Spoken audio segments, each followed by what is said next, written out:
E aí galera, seja bem-vindo a esse vídeo super importante com a minha amiga Jackie. Oi Jackie, tudo bem? Hi guys! Tudo e você? Tô ótimo por aqui. Não tô com fome. Ela não vai confessar. Nós não começamos o incêndio. Até o final desse vídeo você vai entender como formar todas essas frases negativas em inglês, porque talvez Jackie ensina o inglês faz muito tempo e você sabe que pode ser difícil para alunos entenderem, pegarem o lógico em inglês. É verdade. Porque não é Então, uma coisa que traduz da pé da letra entre inglês e português. Mas exatamente. vocês vão achar isso super fácil até o final do vídeo. E vamos começar bem do começo, um ótimo lugar para começar. Primeiro, eu sei, a frase é afirmativa, e negativa seria eu não sei. E se a gente for traduzir isso ao pé da letra para o inglês, como ficaria a frase, literalmente, Jackie? Então, eu sei seria I know. I know. E eu não sei seria I know Mas I essa know, frase no. não é certa. Com a mesma pronúncia, no e no são, what's the name of the word? Homophones. São homófonos, homófonos. Mas enfim, I know, no. Botar esse no para negar a frase é talvez o erro mais clássico de alunos de inglês ou não nativos de inglês. Eu escuto muito I know like, I know speak. Exatamente. Então, primeiro vamos colocar a forma certa de montar essa frase no negativo e depois falar um pouco sobre isso. Então, em vez de falar I know, vamos botar o verbo do, que é fazer em português. I do, e daí uma palavrinha negativa que não é no, é not, com o T no final. I do not know. Essa é a frase certa para falar eu não sei. I do not know. Ao pé da letra, como seria I do not know, Jackie? Eu faço não. Não. Tá vendo por que a gente não traduz frases ao pé da letra, né? Do, nesse caso em inglês, é um famoso verbo auxiliar. Um verbo que não tem o sentido de fazer, mas sim ajuda a gente a construir a frase. Então, I do not know, ou a contração dessa frase de do, mais not com apóstrofo, que fica... Don't.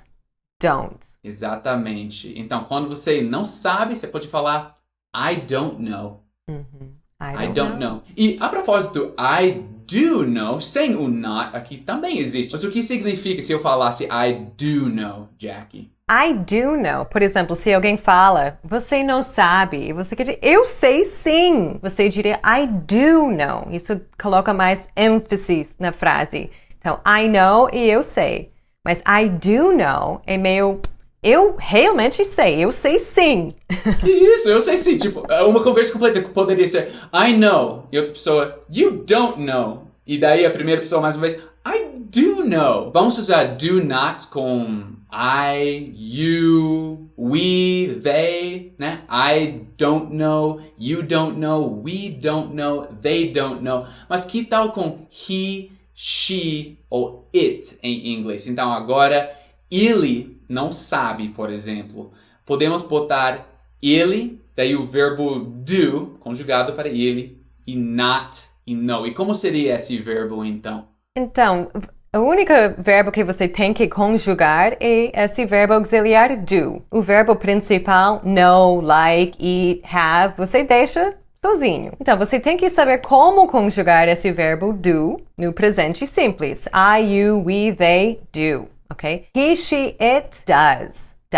So, se você quer dizer ele não sabe, não seria he do not know, seria he does not know, or he doesn't know. Não, esse é um ponto incrível, Jack, que talvez fica mais fácil em português, porque não precisamos conjugar o segundo verbo. Quando eu tô falando português, eu sempre preciso pensar, ok, eu não sei, mas ela não sabe, nós não sabemos, eles não sabem. Né? Em inglês, no fica igual. É só com he, she, it, onde do vira does. E vamos prestar atenção na pronúncia. Jackie, você pode falar does. Does, com som de Z no final. Does. Do e does. Então, que tal outro exemplo? Começando com a frase afirmativa. Ela tem um vestido, ou ela possui um vestido. Vamos usar o verbo own em inglês, Jackie? Como seria? Ótimo. Então, own é o verbo possuir, tá? Então, seria she owns, com S no final, she owns a dress. Ela possui um vestido. E seguindo a lógica do português, como ficaria a frase negativa de she owns a dress? Seguindo a lógica do português. Seria ela não tem, né? Ou ela não possui, que seria she no have or she no owns a dress. Que não faz sentido. Exatamente, mas já sabemos que isso não tá certo, que temos que botar o does, porque fica na terceira pessoa do singular, he, she ou it, né? She does not own a dress. Ou com a contração de does mais not, como fica a frase? Doesn't.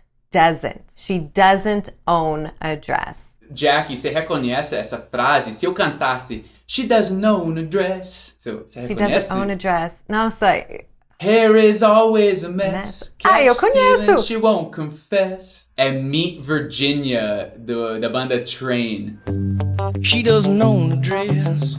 Her hair is always a mess. E usamos muito mais o verbo own em inglês do que possuir em português, porque, por exemplo, eu possuo um carro. I own a car, eu diria em inglês, em vez de I have a car. Mas em português eu diria eu tenho um carro. Own é mais tipo ser dono, possuir alguma coisa, ter posse de alguma coisa.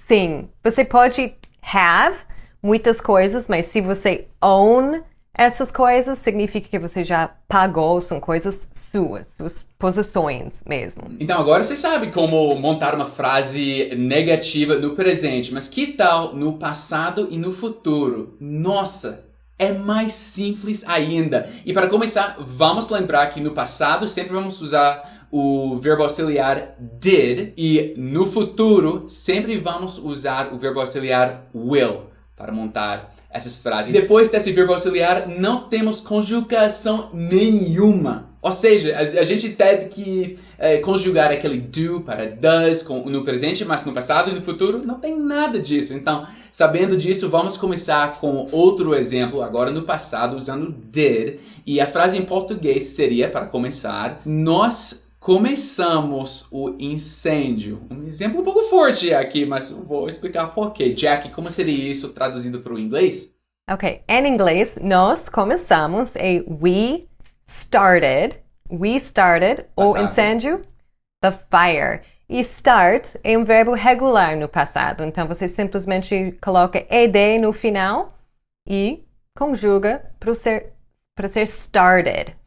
We started the fire. Mas já sabemos que não dá para botar um no. We no started the fire. Não seria certo. Em português, claro, nós não começamos o incêndio. E já aprendemos que é para usar did aqui para negar a frase. Então, em vez de we started the fire, como seria então na negativa? Tá. Então, a gente só tem que agora traduzir esse verbo auxiliar. Certo? Então, o do no passado é did. Ok? So, we did not, né? Para fazer negativo, start. Ok? Deixa start normal. We did not start. Ou a contração de did not é didn't. We didn't start the fire. We didn't start the fire. Tá lembrando a música? It was always burning muito... since the world's been turning. Yes! Nossa, música muito famosa dos anos 80. Tá aqui, we didn't start the fire. We didn't start the fire. It was always burning since the world's been turning. Mas perfeito, só precisamos lembrar do verbo auxiliar did, né? Que já fica no passado. Daí é só botar not e o verbo normal, start. We did not start, ou como o Jack já falou, contraído ou com apóstrofo para poder falar mais rápido. We didn't start the fire. We didn't start the fire.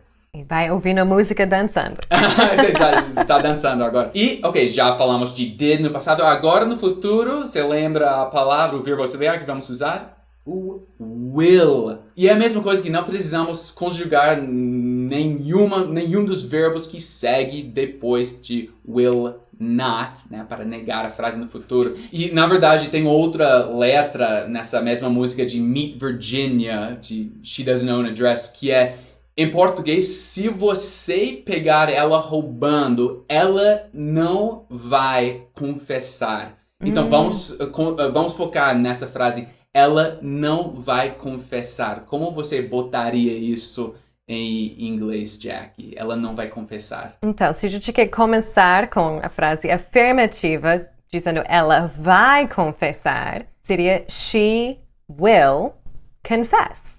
She will confess. E para fazer a frase negativa, a gente simplesmente coloca a palavra not entre will e confess. Entre o verbo auxiliar will e o verbo principal confess. Então seria she will not confess. E a contração de will e not é won't. Estranho. De onde vem isso? Won't. Eu sei. Won't. Mas enfim, é só aceitar que dói menos, né, Jackie? She Sim. won't confess. Catch you stealing, she won't confess. Catch her stealing, she won't confess. She's beautiful. Ok, mas já que essa é a língua inglesa, temos uma grande exceção. Sempre tem exceções, não é mesmo? Sempre tem. Mas isso é parte divertida, gente. Essa parte de, na verdade, só tem uma exceção. Uma exceção é o verbo mais famoso da língua inglesa, o verbo to be. To be or not to be. To be or not to be. Mas com o verbo to be, não vamos usar os verbos auxiliares, vamos esquecer completamente. Então vamos começar bem simples no presente com I am here.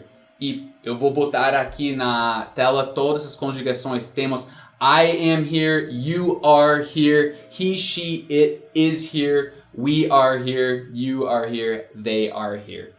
Mas I am here é o que a gente fala, tipo, no celular, por exemplo, para falar que, cheguei, né? Tô batendo na porta, cheguei. I am here.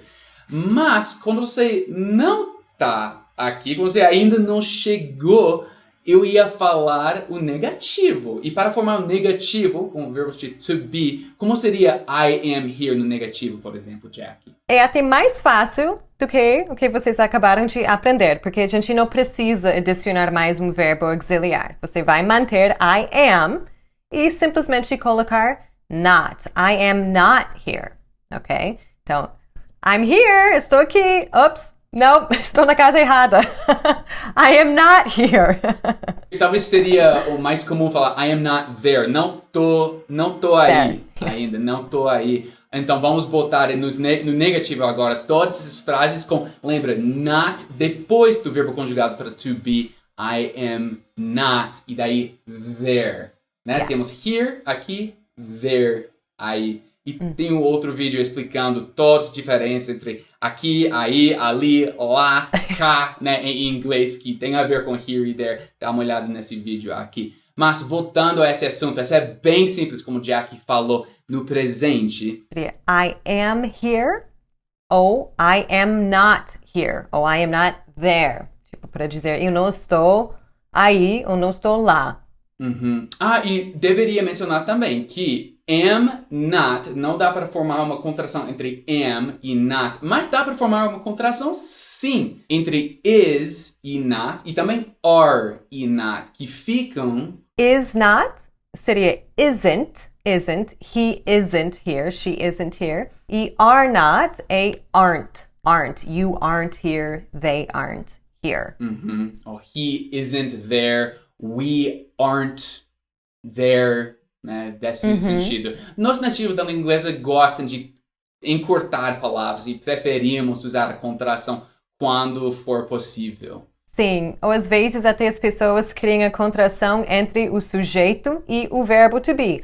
I'm, you're, he's, she's. E não tem uma diferença entre, por exemplo, he's not here ou he isn't here. Usando uma palavra diferente para formar a contração, não tem uma diferença, só depende do falante. Mesma coisa. Você que escolhe. Não se preocupe muito com isso. Não esquenta a cabeça. Exatamente. E agora, no passado e no futuro, fica um pouco mais difícil do que os outros verbos. O verbo to be fica um pouco mais difícil, porque temos que conjugar, sim, o verbo. Então, no passado, que eu quero falar que eu não estava com fome, como seria isso? Eu estava com fome, afirmativa, seria I was hungry. I was hungry. Negativo seria I was not hungry. Ou a contração de was not é wasn't.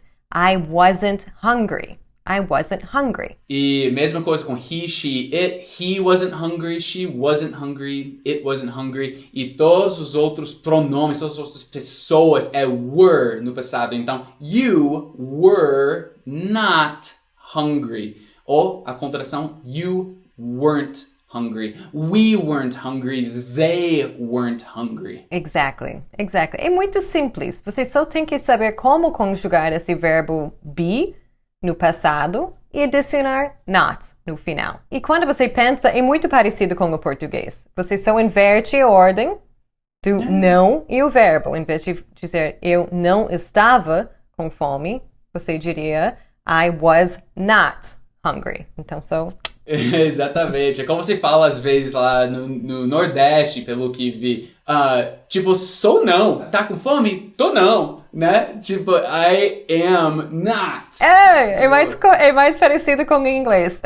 É, mais parecido com o inglês. Então, sotaque do interior de São Paulo é bom para puxar o R. E daí, esse sou não, tô não, do Nordeste é bom para a gramática. Então, se você é do Nordeste, você já tem uma vantagem. Uma pequena vantagem. A small advantage. A small advantage. Yeah. Mas no futuro, com o verbo to be, fica simples de novo. É só colocar will, depois not e be depois. Então, eu não vou estar com fome. I will not be hungry. E é igual para todos os pronomes. I will not be hungry ou I won't. Lembra que Jackie já nos ensinou que will mais not fica won't.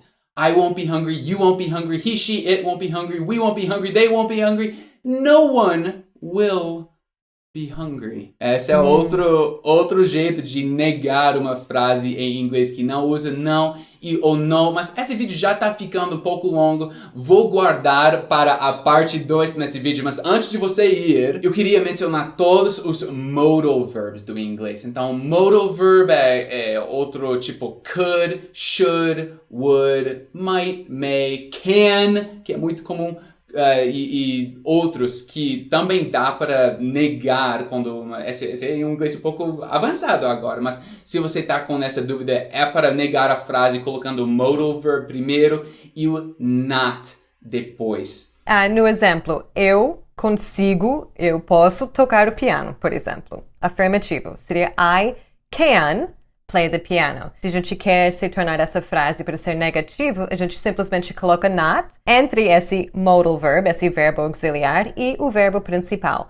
I cannot play the piano. I can't. E a contração cannot pode ser, na verdade, cannot ou can't. I can't play the piano. Os dois querem dizer a mesma coisa. Exatamente. E se quiser mudar o modal verb e colocar would, por exemplo. I would play the piano. Eu tocaria o piano. Se eu tivesse mais tempo.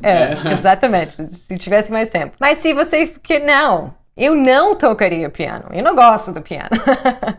Você também pode fazer essa frase negativa colocando essa palavrinha not depois do modal verb. I would not play the piano. I wouldn't play the piano. Então, muito obrigado, Jackie. Já tenho outro vídeo sobre modal verbs e como negar, que você pode dar uma olhada aqui. E com a segunda parte de como formar frases negativas em inglês, você vai entender a diferença entre I don't know, eu não sei, e eu não faço ideia, que é I have no idea, agora sem o T. Ou com outras palavras negativas, como jamais jogo futebol, ninguém joga futebol, e o famoso duplo negativo do inglês. Então fique no aguardo desse vídeo. Jackie, muito obrigado pela participation.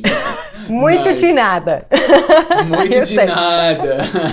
You're so welcome. O canal da Jackie é Ask Jackie. Inclusive já gravamos outro vídeo incrível sobre não fale isso, fale isto em inglês. Então vou botar esse vídeo aqui. Tchau por enquanto, Jackie. Tchau! Obrigada! Então esse vídeo tá aqui, a parte 2 vai ficar aqui assim que tiver mais sobre modal verbs, aqui verbos modais, como formar negativos, e também se você tá na dúvida de como pronunciar N apóstrofo T, tem um vídeo de imersão nessa pronúncia aqui Tamo junto e a gente se vê no próximo vídeo. You got this, keep rocking it.